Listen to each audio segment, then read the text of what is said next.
Hi everyone, and welcome back to another episode of the Chronic Fatigue and Burnout Recovery podcast. It is a beautiful sunny day here on the southwest coast. It's still a little chilly as it's February at the time I'm recording this, but I am sitting here and the sky is bright blue and there's loads of beautiful sunshine just coming through the window onto my face as I'm recording. So I just thought I'd share that with you to set the scene. Today I'm recording a little bit on the fly.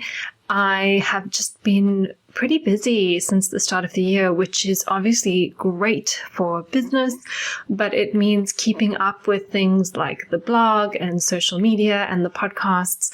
Those are always those are always the first things to go because, client delivery comes first and then all that other stuff is secondary. So I'm a little bit underprepared, shall I say, for today. But what I wanted to talk about is something that I have been thinking of just through things I've been sharing on my social media in the past week and a few other situations that have come up in my business and talking to other practitioners as well. So just to kind of tell you where we're going with this episode is it's really about this idea of not neglecting the basics. And to give it a little bit of context, I'll share with you that one of my friends, who's also a practitioner, reached out to me. She said, I've got a client. She's struggling with fatigue. She's got Epstein-Barr virus, EBV, in her history. And I feel really overwhelmed. I don't know what to do with her. Maybe you should take her as your client. And I replied to this other practitioner. I said, no, that's absolutely not necessary. I know you and I know how competent you are. And what often happens is that when somebody has what we would think is a complex case, like a chronic fatigue or a chronic fatigue syndrome, and there's maybe some sort of pathogen load in their history, sometimes that can feel a little bit complicated and it can feel a little bit overwhelming. And therefore, we think that we need special advanced tools or practices or antiviral protocols or whatever else to get a result. And actually, we may need a little bit of that, yes, but fatigue recovery is built on the basics. So if you've listened to some of my previous episodes, you would have probably heard me say that ultimately fatigue is a consequence of the body not being able to make enough ATP to meet its needs. And there are multiple different mechanisms that would affect our ATP production. That is a lot of what I've covered so far in previous episodes. Obviously, I've not covered everything extensively yet, but there's lots of episodes to come in the future, I'm sure. But ultimately, there's just a breakdown in ATP production. And if somebody has a viral load, or for example, if there's a chemical load, or, in my case, the sort of mycotoxin load and mold illness and gastrointestinal issues, we sometimes want to jump in and think that we need to fix that thing. And this brings me to the next thing, which I wanted to share, was that I've been working with many new clients recently, reviewing their casework, a lot of them coming to me from other practitioners.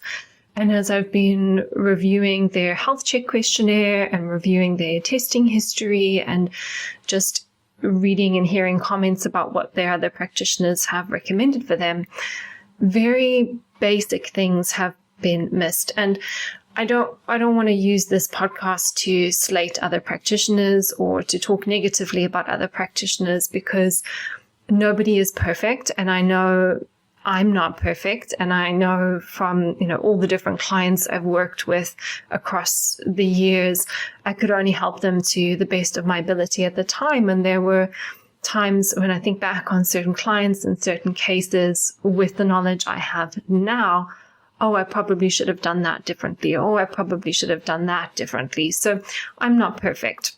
Nobody is. But when we're working with something like fatigue, we really need to start with the basics, whether or not the case is complex or not. So with these other cases I've been reviewing, very basic and very important things were missed. And that meant that that person wasn't necessarily getting the foundations that they needed to start their healing journey from a stable and grounded place. Because remember, if you're building a house and you want to build a strong and stable house, you want to make sure your house has got strong and stable foundations. And the same is true for fatigue recovery.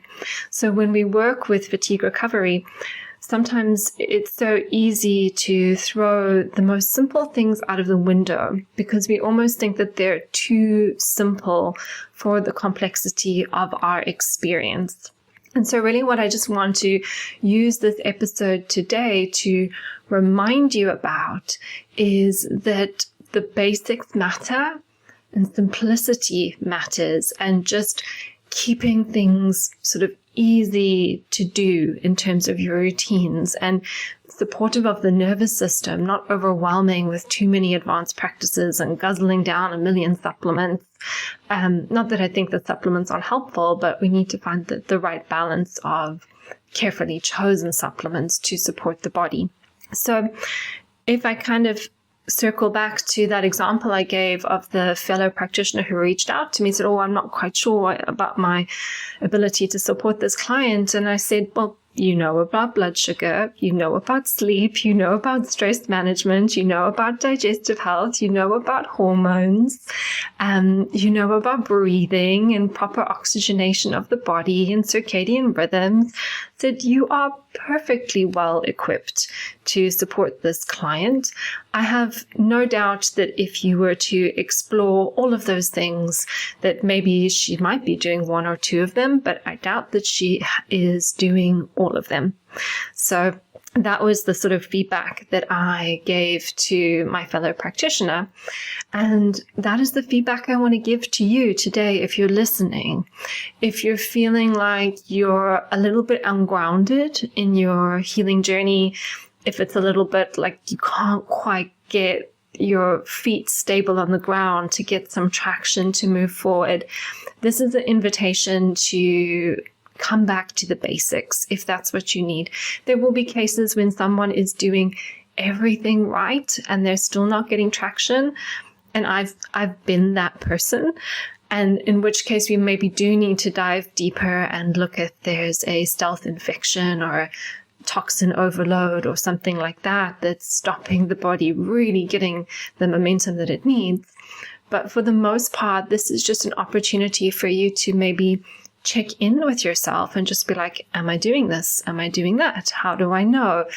And some of the things I'll be talking about, I'm not going to go into detail in each different thing, but there are previous podcasts where the whole podcast is dedicated to that one thing, for example, sleep or blood sugar. So this podcast is really just an opportunity for you to check in with yourself. And so then coming back to this idea of the experience of fatigue being the body's inability to produce ATP, and there's multiple mechanisms that would cause that, but considering that ATP is made in the mitochondria, the majority of which is made when electrons are transported across the mitochondrial membrane in what is known as the electron transport chain, we want to start to think about how routines really positively impact the mitochondria. And so the benefit of routine is that when we have a routine, specifically a routine with our food intake, a routine with our movement that we do each day, and our sleeping and waking, or a nighttime, evening routine and our waking routine, this sets up our circadian rhythm. And the circadian rhythm just governs everything in the body. And one of those important things is it sets the capacity of the mitochondria to produce energy. So if we have erratic routines and erratic rhythms and erratic blood sugar as well. This is not going to be very good for our mitochondria. It's not going to be very good for our circadian rhythms, and therefore our mitochondrial capacity, or our capacity of our mitochondria to produce energy, is going to be below par. And remember that we stack interventions. So just because you do one thing, don't expect one thing to make you feel a whole lot better. If you do one thing and you build it into your routine, and provided it doesn't make you feel worse, then the next step is just to implement the next thing and the next thing and the next thing. So I was telling you a little bit about some of the clients I've been working with recently, and some of the very basic but important things that I've been talking to them about is just having a daily routine, and a daily routine which supports healthy sleeping and healthy waking. And I talk a lot more about this in the sleep episode, but really encouraging clients to wake up at the same time each day, to get morning light exposure on their eyes. And then if possible, it's not always possible given the responsibilities we have in the day, but if possible, also to get some light exposure in the evening before the sun goes down. And if necessary, have an unwind routine in the evening, going to bed at the same time. So that's going to be really, really important for setting the circadian rhythm of the body, which is really important for the healthy functioning of the mitochondria. We also need to make sure that sleep is happening well. When your body enters deep sleep, you're able to clear out mitochondrial debris, which means that your mitochondria can function better. Fasting is also another thing that helps with this, but we all need to sleep. And I've really seen this in some of the clients I've been working with who haven't been good sleepers. I'm thinking of a particular client I've been working with now for several months, and we're finally getting to the stage where she's sleeping well.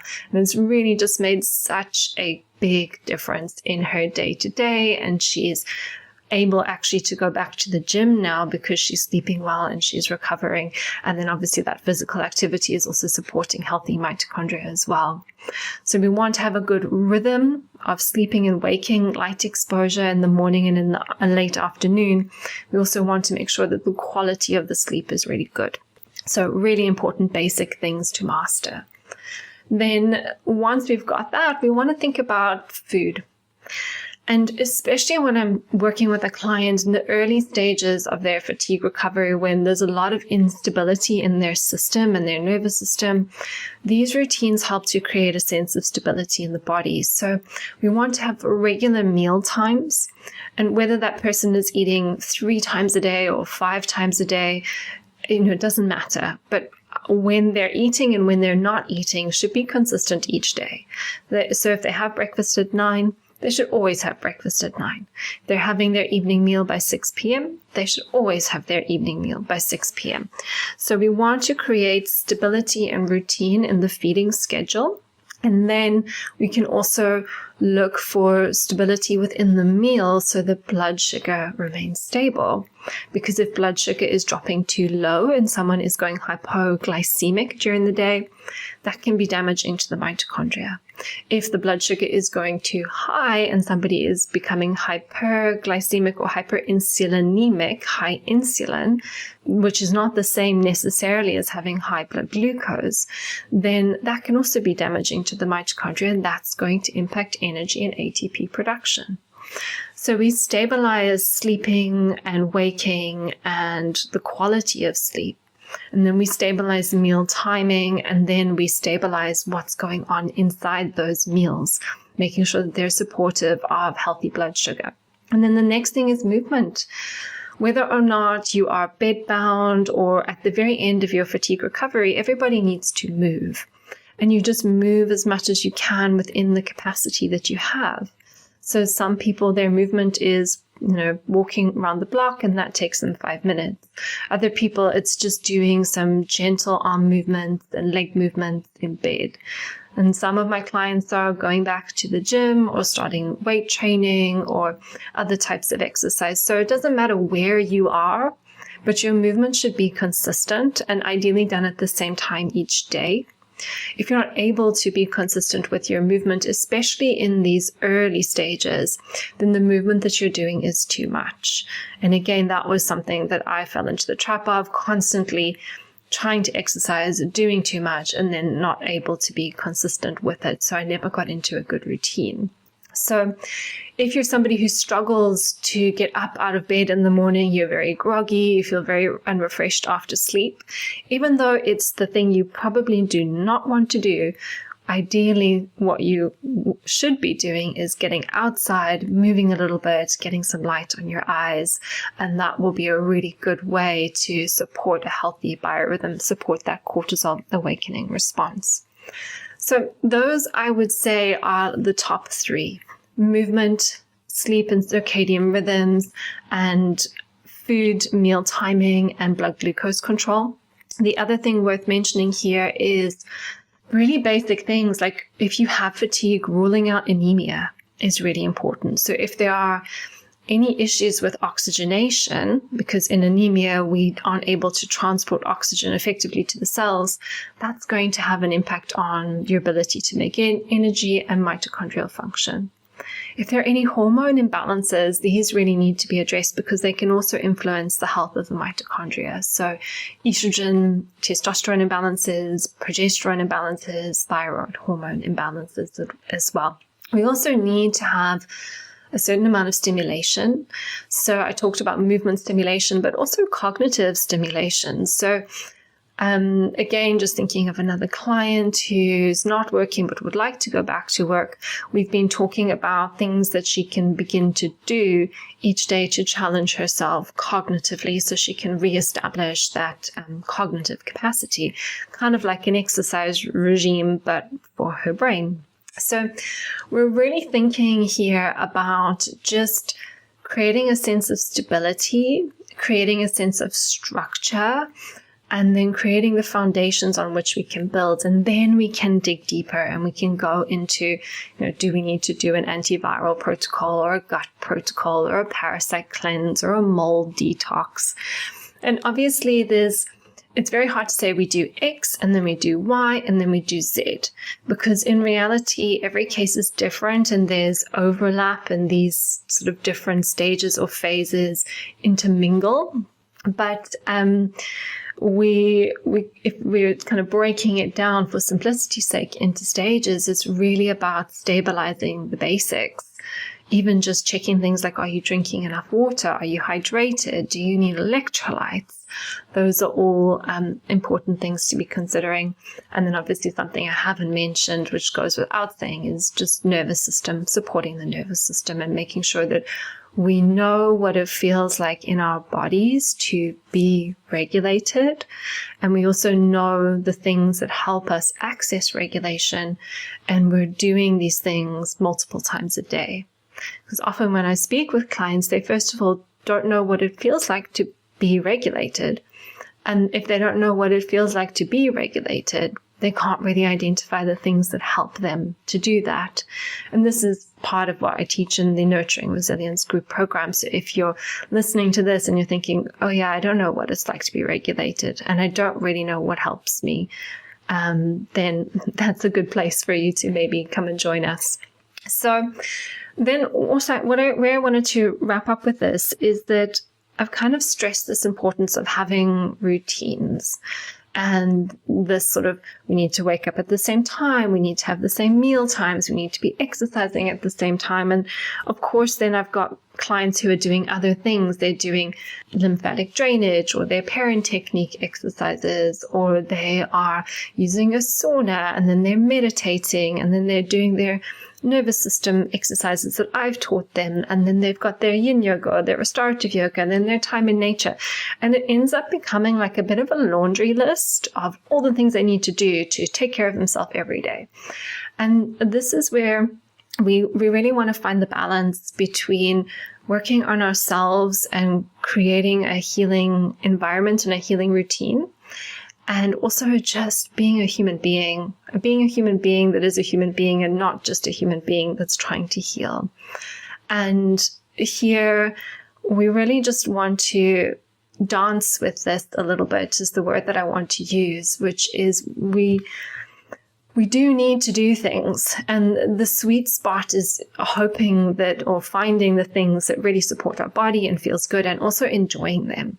So when I go down to the beach in the morning for my freezing cold swim in winter, even though it's not pleasant to be cold, it is still something that brings me so much happiness and joy to be outside, to get the morning light, to have the peace and quiet, and obviously the swim, which invigorates my body and helps in many different ways. So that's part of my healing routine that feels really good.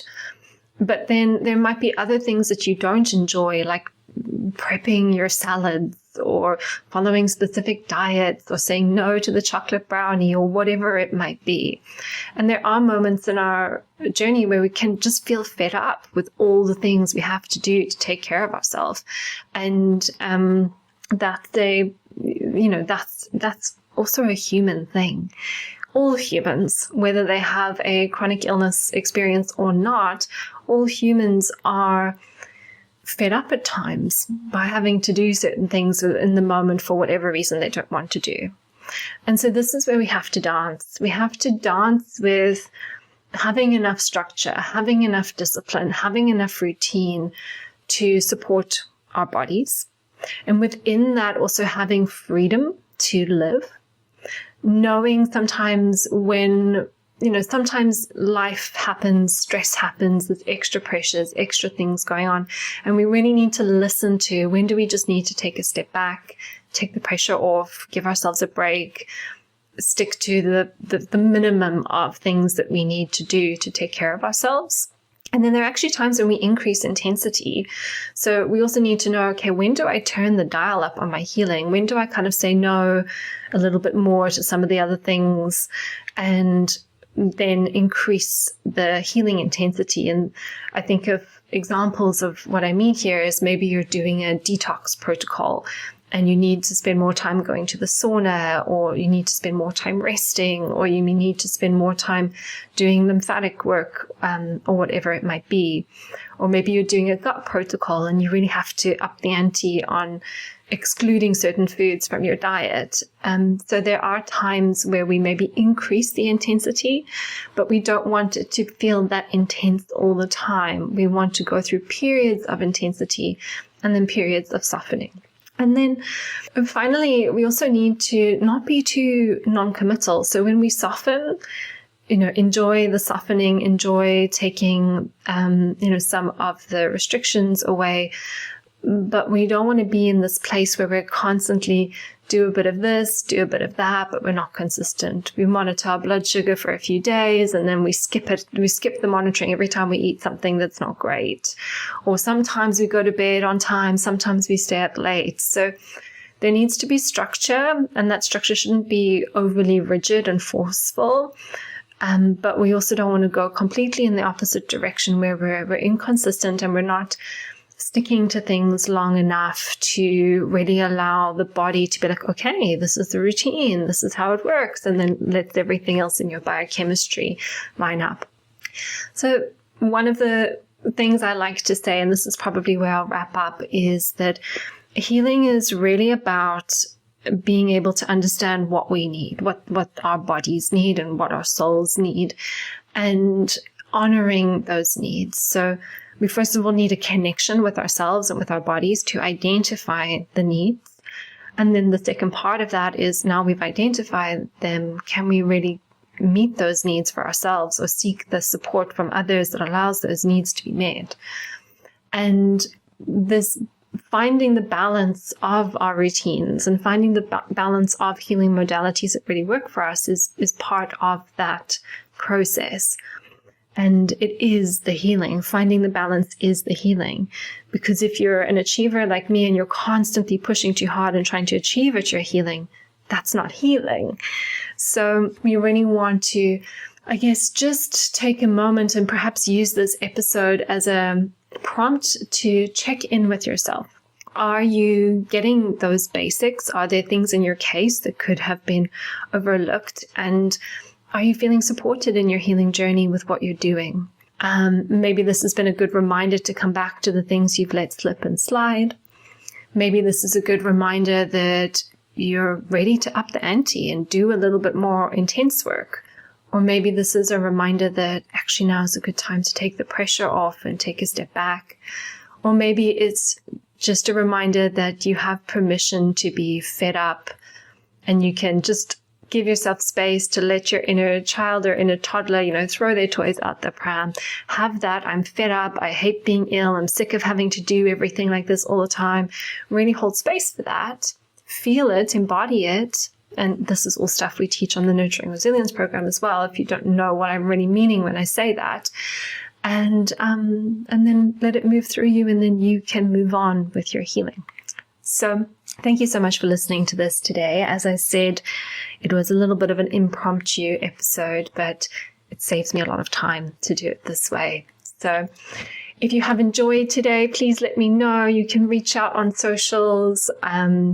You can also leave a review, please. It helps people find the podcast. The reviews are on iTunes. If you're an Apple user, you can just leave a review. And I look forward to seeing you in the next episode.